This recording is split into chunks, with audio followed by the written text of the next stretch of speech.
కొద్ది రోజుల్లో శ్రావ్య నీ జీవితంలోకి రాబోతోందిరా. అలాంటి తన్ని గదిలోంచి బయటకు వెళ్ళమనడం ఏమన్నా బావుందా? తన పేరెంట్స్ ఇక్కడ లేరు కాబట్టి నీతో కలిసి పెళ్లికి ఏర్పాట్లు చేసుకోవాలని శ్రావ్య ముచ్చటపడుతోంది. అందులో తప్పే ఉందిరా. తప్పేంటమ్మా తప్పు? నాకు ఆల్రెడీ జ్యోతితో పెళ్ళయింది. మళ్ళీ 10 రోజుల తర్వాత శ్రావ్యతో పెళ్లి అంటున్నారు. అది నన్ను అడగకుండా.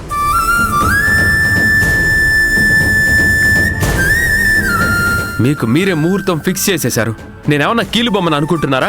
మీరు ఆట ఆడిచ్చినట్టు ఆడడానికి? నాకంటూ ఒక మనసు ఉండదా? ఈ పెళ్లి నాకిష్టమో కాదో తెలుసుకోరా? జ్యోతి మెడలో కట్టిన తాళి తీయమంటావు, తన మెడలో తాళి కట్టమంటావు. నేను మనిషినమ్మా, నాకు మనసుందని అర్థం చేసుకోరా?